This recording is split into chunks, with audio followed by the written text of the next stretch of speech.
of mystery, Dr. X, about to present the 16th in a series of dramatic explorations into the vast and unknown labyrinth of the human mind.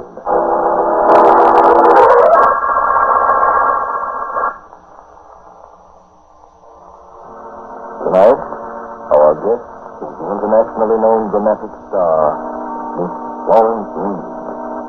The story I have chosen is a somewhat weird and spine-filling narrative of a woman who unwisely looked beyond the shadow of the grave.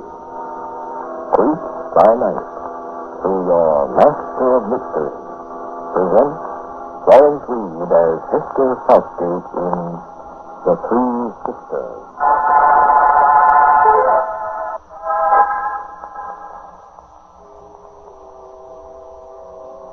As you look north, in the tiny fishing village of Elmsport, the New England coast is wild and desolate, save for a huge, weather-beaten house that stands like a gray shadow between the salt marshes and the shifting sand dunes. It was built in 1836 by Captain David Southgate, and strange stories have been told about it. None stranger, perhaps, than the story of the three Southgate sisters, which came to the surface one dark, stormy night when Dr. Tennant was hurriedly summoned from the village by Julia, youngest of the maiden ladies. The sea had been running high for days, and the tide was creeping over the marshes, and the doctor mounted the steps of the ancient house and knocked on the heavy oaken door.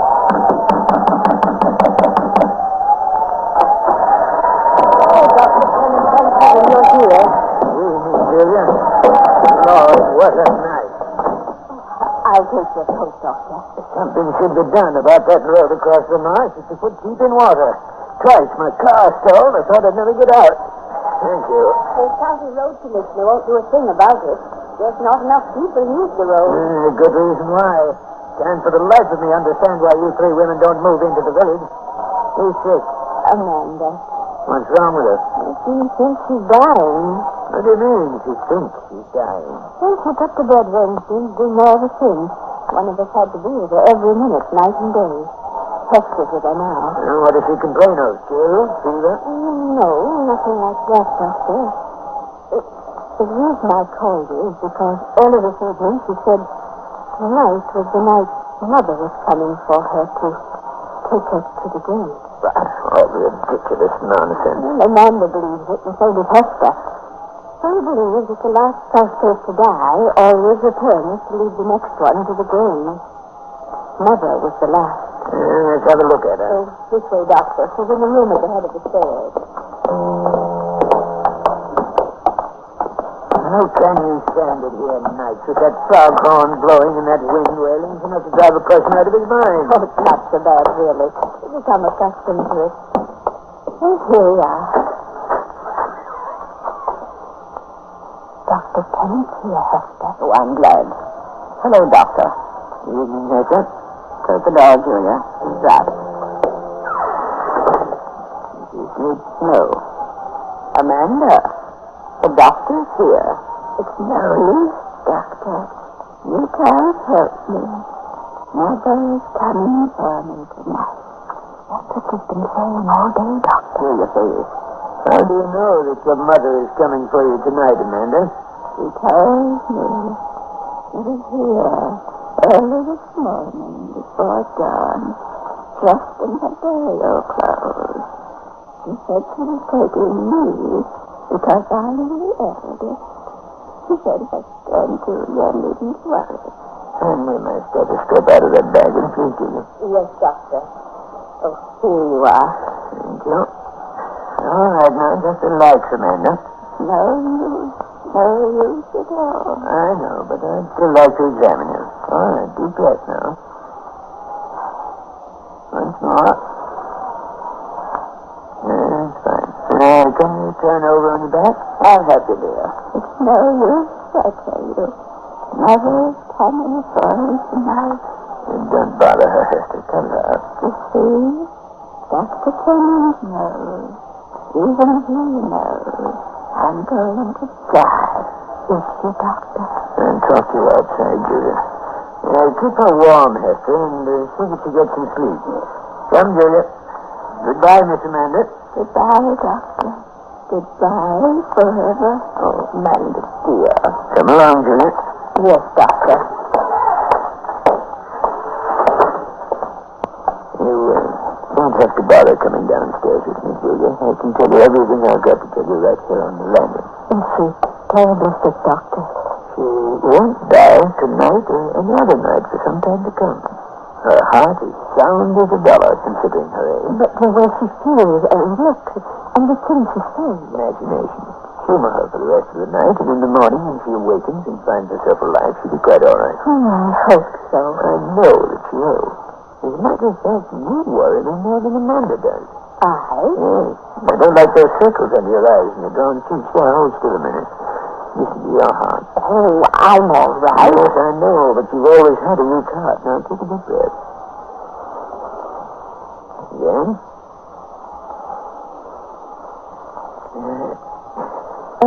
Nothing wrong, is there? Nothing serious, but you've still got that heart murmur, and running up and down these stairs won't help any. Oh, I don't do much running, really. Well, first don't you come into the village and let me check you over.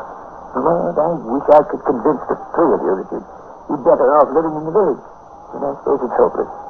See that Amanda gets some nourishing food tomorrow, and call me if she doesn't improve. Yes, Doctor, I will. Good night, Julia. Good night, Doctor. And thank you. Your coat's in the hall closet. I know, I'll get it. Good night. Good night.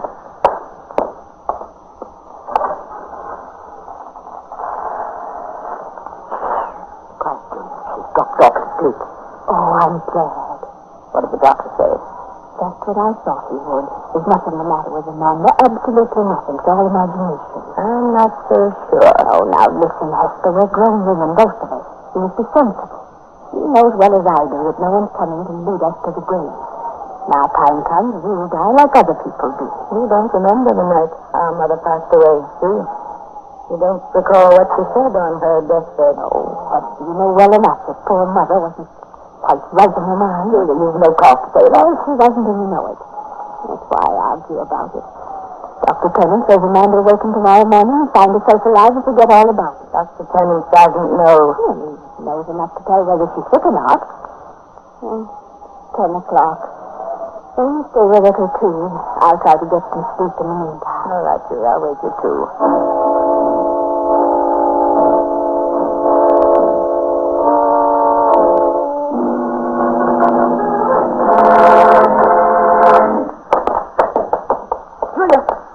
Wake up.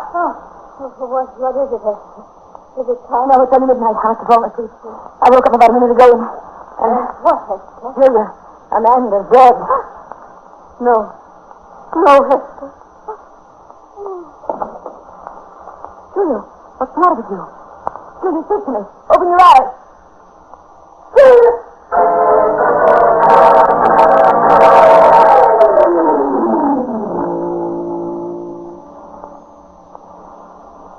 I can say, Julia, is that it's about time you came down to the office for a complete examination. Oh, I've tried and tried to get her to come, Dr. Tennant. Oh, now, you know I have, and in a way it was hard. What with Amanda's funeral and all.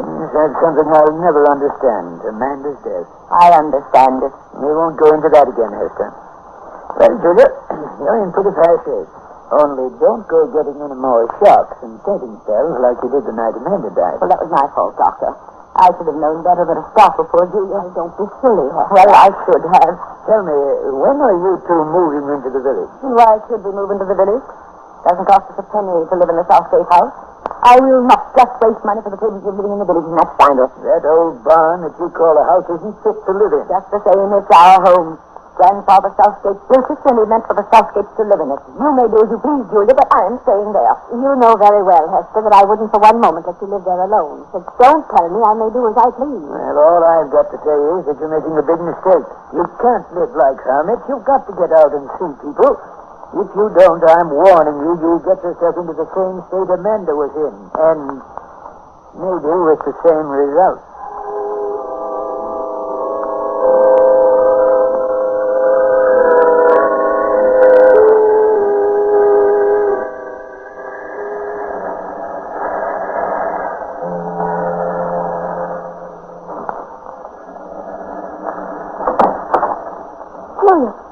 on earth are you doing in the kitchen at this time of night? Just baking some pies. Hey, what for? There's a church supper Friday night, and I pledged 4 apple pies. 4 apple pies? Are you out of your mind?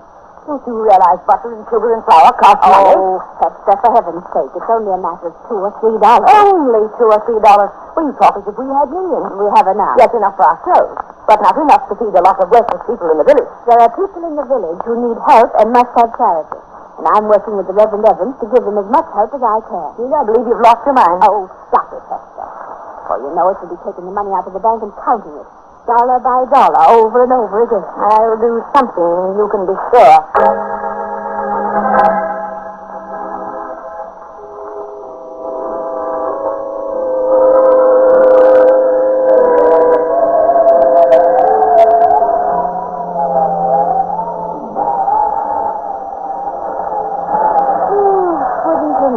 Tom would come up for one evening. I planned to go into town. We'll have to one bit stay home and help some sheep mending, Julia. Oh, that's the wind makes the lamp flicker so I can't follow the needle. I meant to buy a new lamp chimney. That one's cracked. You're not to go on buying any new chimneys. We can do with it. Goodness, Hester, these sheets are in shreds. Can't we get some new ones? No, we can't. Oh, Hester, what's the matter? What are you staring at? I suddenly thought of something. What? It's just this kind of a night when Amanda died. There's nothing strange about this kind of a night. I can recall dozens of them in this house. Where I put those fists? Oh, here they are. You remember what Amanda told us, Julia? That when it came time for one of us to die, she'd come. Just the way Mother came.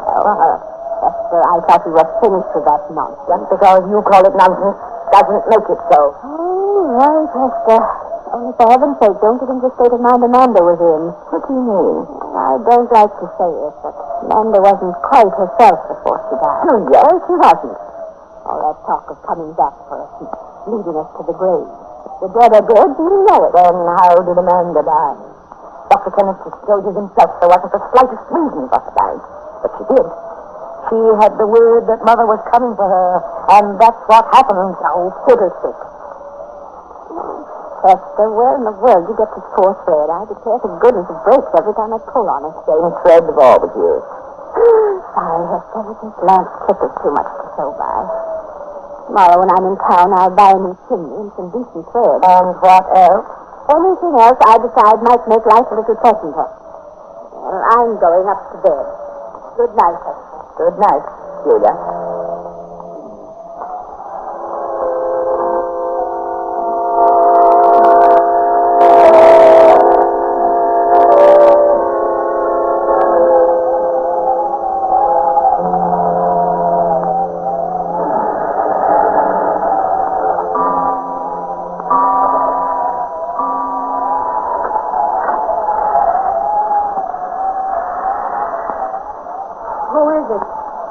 Who's in my room?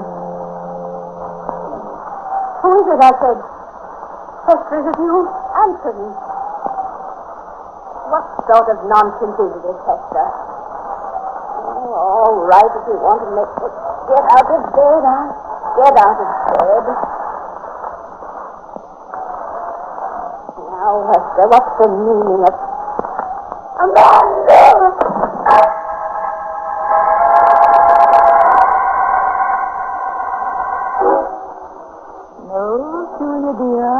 Not Amanda. These aren't burial clothes I'm wearing. These are the torn sheets you wouldn't work on this evening. And I put my hair up the way Amanda used to wear hers. Have you listened to Julia? Or was the shock too great? Let me see. Was too much of a shock, wasn't it? Your eyes are open and you're not breathing. I'm going to leave you right where you are until morning. Too bad you won't be able to buy a new lamp chimney or sewing thread or anything you decide might make life a little pleasanter. It isn't necessary anymore. And you know why? Because you're dead, Julia dear. You're dead.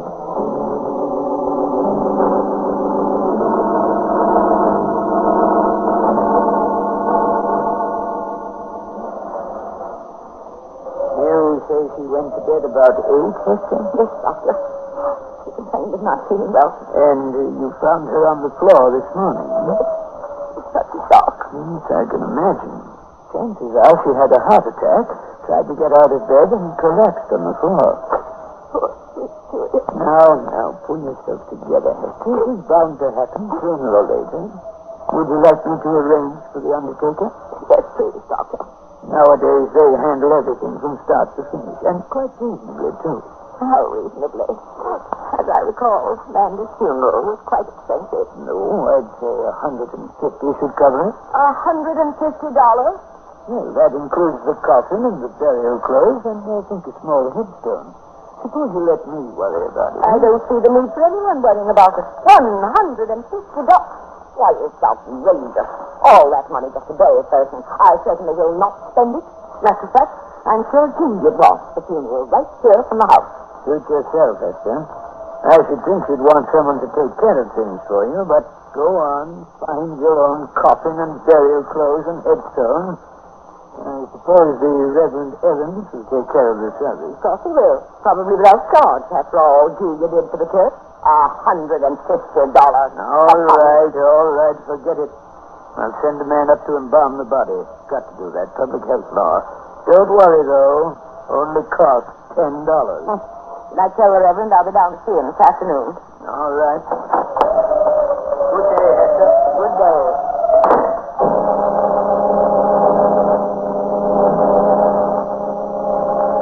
He's gone, Julia. Dr. Clement's gone. You didn't hear what she said, did you, dear? Of course not. You're dead. But I'd still like you to know that the South State money is not going to be wasted on an expensive funeral. You'll be buried right from the house. Not only is it cheaper, but much nicer. I'm going into town now to see the Reverend Evans about leading the service. I'll be back before dark.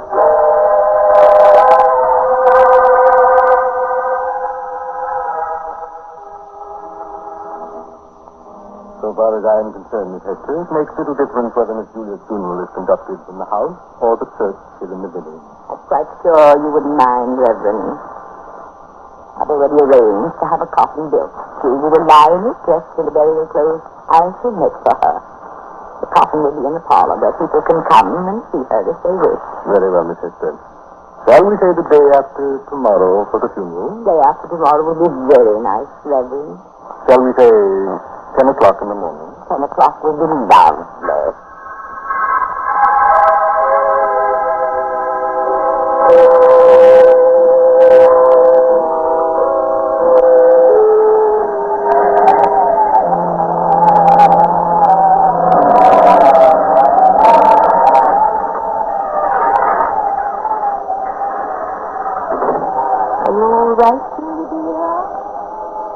The rain beating against the windows, so I got up to see how you were resting in your coffin. It's a lovely coffin, don't you think?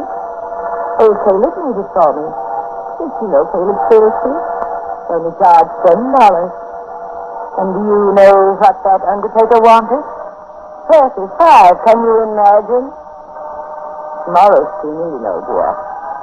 I shudder when I think of all those strange people tramping through the house, but I suppose it stands to help. Good heavens, what was that? That's in the door of my bedroom, room probably shut. I hope the storm does let up before morning, Julia. I'm going to leave this lamp burning at the foot of your coffin, dear. It doesn't use much oil. It's so much nicer to have a little light. I'll be down, bright and early in the morning, too.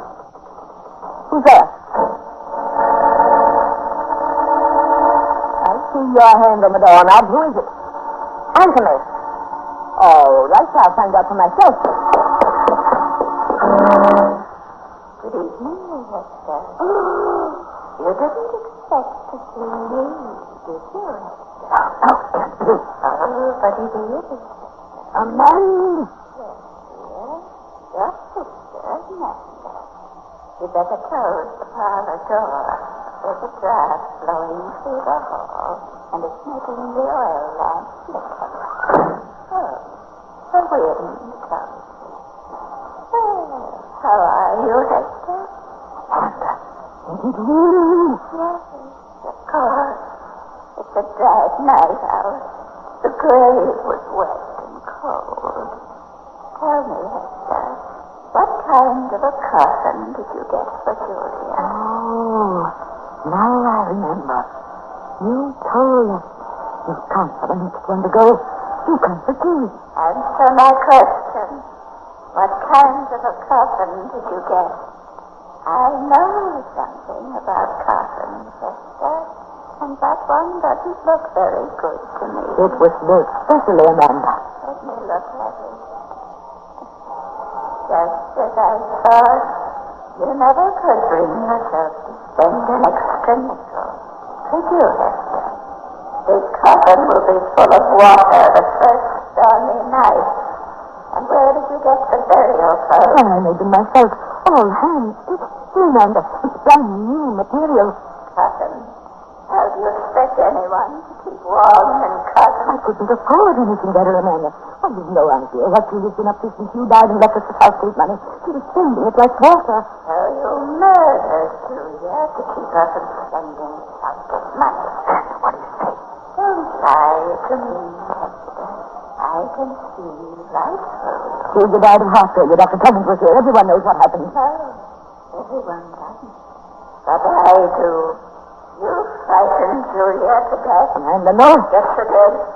You frightened her to death because you wanted the Southgate money for yourself.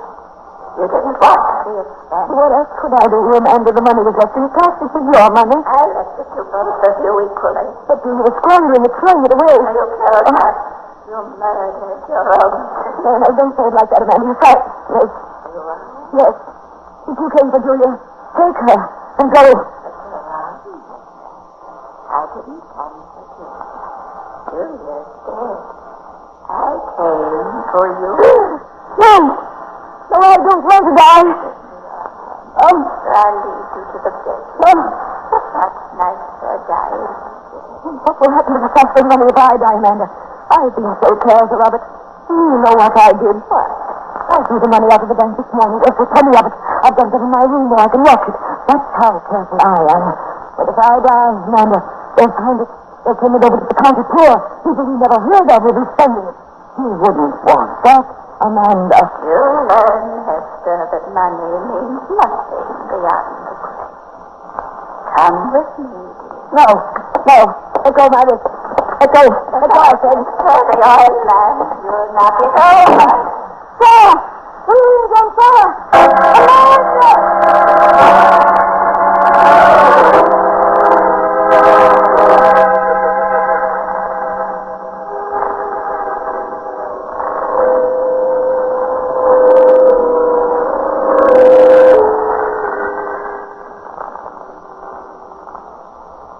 Your lamp fell over in the room, caught fire. Where did you find it, Fred? On the big stock, about a mile west of the inlet. The tide was out this morning, so I figured maybe I'd get a next chance. I was sitting on the beach, talking like this now. You had no right to fire for me, Amanda. Didn't recognize her first off. Sound of her hair being snow white. And sound of I heard she was just caught in the fire. Her hair turned over now. When I got that closer, I knowed what it was. Took her back to my car. She come easy enough and brought her here to his lawn. That was the best thing, friend. Hester. Hester. Someone calling me. What happened at the house last night, Hester? How did the fire start? The man. Yes, the old man. At the foot of Julia's coffin. The man that pushed me. And it's over. Amanda's been dead and buried for months, Hester. Yes, I know. But she came back last night. She came to take me to the grave. Because I frightened Julia to death. Good Lord. Yes, I frightened poor Julia. But only to keep her from spending all the money. Hester, who was at the house with you last night when the fire started? Julia. Julia was in her coffin. I was talking to her when a man became from the grave. And then the man turned over. Gone crazy turned up, talking about the dead fellow from the grave. Hester, are you sure that no one else was with you? No, just the three of us. The son, sister. Poor critter. You don't know what she's saying. No, I'm not so sure of that, Fred. They brought two bodies out of the Southgate house this morning after the fire had cooled off. We thought they were the bodies of Jesus and Hester. But Hester is sitting here in front of us, alive. God be Doc. You don't think? I don't know, Fred. I examined the bodies less than an hour ago. They were badly burned. And now that I've been sat on it, one of them looks as though its heart has been buried for a long time.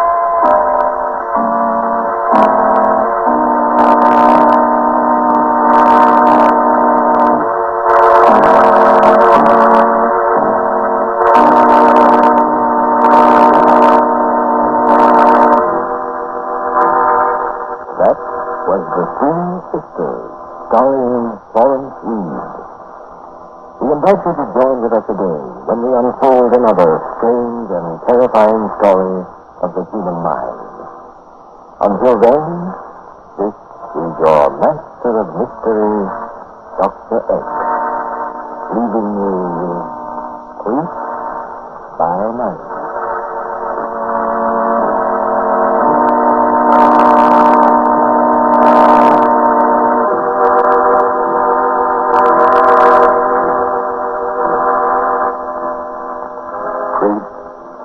By Night is produced by Robert Maxwell.